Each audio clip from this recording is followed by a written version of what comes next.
श्री कृष्ण गोविंद हरे मुरारे, हे नाथ नारायण वासुदेव, हे नाथ नारायण वासुदेव, हे नाथ नारायण वासुदेव।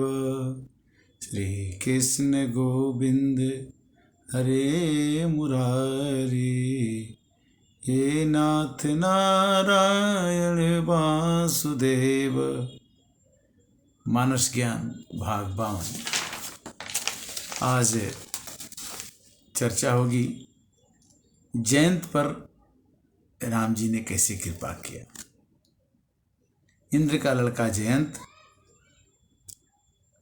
जो सीता जी बैठी थी और उनके चरण में चोंच मार के भागा और उनके पैरों से खून निकलने लगा तो भगवान ने सोचा कि खून कहाँ से आया, तो उन्होंने बताया कि इंद्र का लड़का कौवा बन करके आगे उनको स्पर्श करने की कोशिश किया। तो वो भगवान ने देखा कि कौवा है, तो उन्होंने एक सीख का बाड़ बना के उसके पीछे छोड़ दिया। और सीख का बाड़ बना के छोड़ने के बाद वो कहीं भी गया तो सीख उसके पीछे ही थी। लास्ट में नारद जी मिले। नारद जी ने कहा कि ऐसा मत करो, तुम भगवान की शरण में जाओ। भगवान के शरण में जाने पर वही माफ़ करेंगे तो होगा, किसी के पास जाने से तुम्हारा काम नहीं बनेगा। फिर वो जयंत जो हैं भगवान राम के पास जाते हैं और वो भगवान से विनय करते हैं कि मैं आपका बल पहचान नहीं पाया, मेरे को क्षमा कर दीजिए। भगवान ने उनकी एक आँख फोड़ दिया। इसलिए कौवा का जो एक आँख रहता है, इसी कथा का चर्चा हुआ है।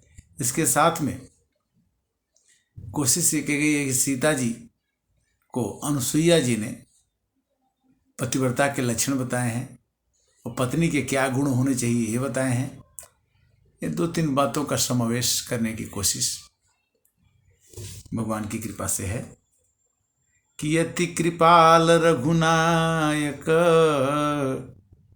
सदा दीन परने, तासन आई कीन्ह छल, यस यव गुण यह गेह। अति कृपाल रघुनायक, भगवान बहुत कृपालु हैं, बहुत दयालु हैं और दीनों पर नेह करते हैं, प्रेम करते हैं। उनके साथ भी लोग छल कर देते हैं, कपट कर देते हैं, क्योंकि जो आदमी सीधा साधा होता है तो उससे कोई छल करने में कोई चूक नहीं कर देता है। तो भगवान भी मृदुल स्वभाव के होते हैं। उन्होंने क्या किया कि धरि निज रूप गयें पितु पाही, राम विमुख रखा तेहि नाही। जयंत जो है अपना रूप, मनुष्य का रूप पकड़ के पाया कि एक बाण मेरे पीछे पड़ा है, मेरे को बचा लीजिए। किंतु इंद्र भगवान ने भी उनको नहीं रखा, क्योंकि राम विमुख राखा तेहि नाही। जो राम के विमुख है उसे कोई नहीं रखता है। और इधर तो रुधिर देखते ही भगवान ने क्या किया कि चला रुधिर रघुनायक जाना, असिक धनुष सायक संधाना। रुधिर बहते हुए पैरों से निकलते हुए, सीता जी के पैर से निकलते देखा तो उन्होंने कहा कि कैसे, तो बताई कि कौवे ने ऐसा किया है। और उन्होंने एक सीख का बाण भेज दिया। सीख का बाण उसके पीछे पीछे चलने लगा। कहते हैं कि मातु मृत्यु पितु समन समाना, असुधा होई विष सुन हरि जाना। माता जो है उसकी मरी हुई हो जाती है, जो भगवान के विमुख होता है। अब पिता जो है उसका जमराज बन जाता है। कब? जब वो भगवान के विमुख होता है। असुधा होई विष, अमृत विष का काम करने लगता है। और मतलब उल्टा ही होना शुरू हो जाता है। जैसे प्रहलाद जी गाते थे कि ओम नमो भगवते वासुदेवाय, वो गाते थे श्रीमन नारायण नारायण। नारायण श्रीमन नारायण नारायण। उसके पिता का नाम था हिरण्याक्ष। हिरण्याक्ष ने कहा कि होलिका दहन आ रही है, इसको उसी में जला देते हैं, हमारी बहन तो जलेगी नहीं। उसको भगवान से आशीर्वाद मिला है कि होलिका क्यों आग में नहीं जल पाएगी। किंतु भगवान कहते हैं कि जब मेरा भक्त का अनिष्ट होगा तो मैं उसको बर्दाश्त नहीं करूंगा।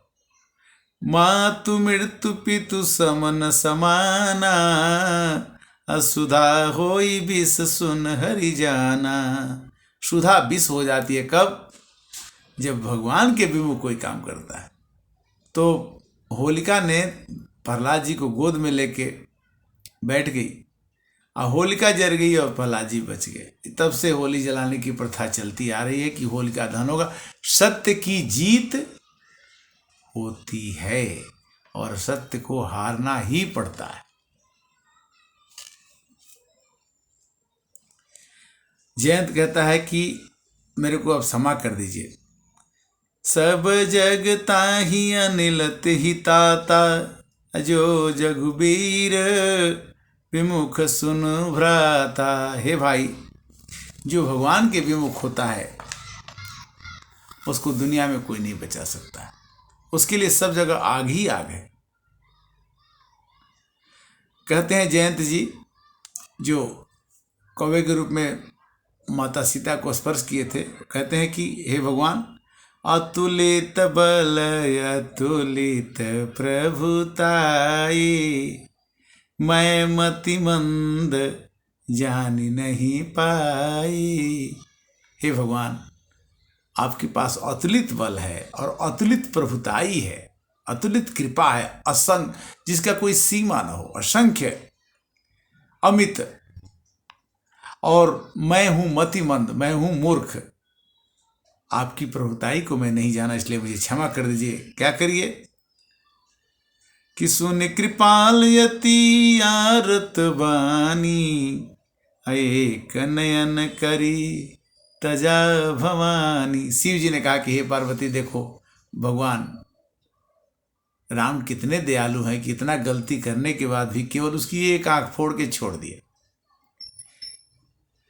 सुनु कृपालयति आरती बानी। आरत बानी बोल रहा कि मेरे कोई बचाने वाला नहीं, आप प्रभु आप बचा लीजिए। तो एक नयन करि तजा भवानी, हे भवानी, उसका केवल एक आंख फोड़ के छोड़ दिया। इसके बाद भगवान आगे बढ़े और अत्रि मुनि के आश्रम में राम जी पहुंचे। वहाँ अनुसुईया जी सीता जी से मिली और उन्होंने सलाह दिया कि मात पिता व्रता हितकारी, मित प्रद सब सुनु राजकुमारी।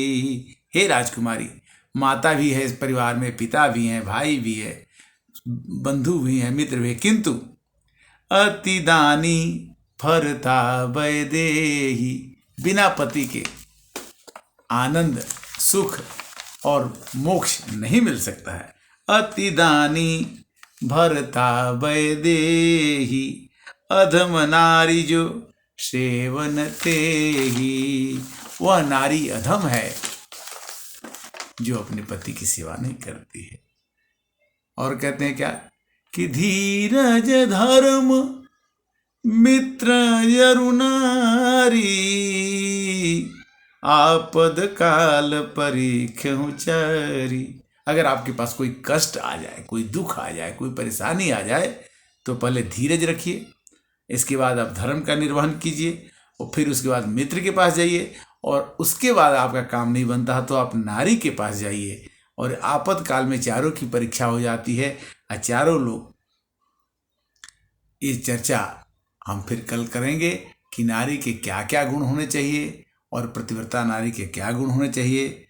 श्री कृष्ण गोविंद हरे मुरारी, हे नाथ नारायण वासुदेव। ओम नमो भगवते वासुदेवाय, ओम नमो भगवते वासुदेवाय। कल नारी चर्चा होगी 53।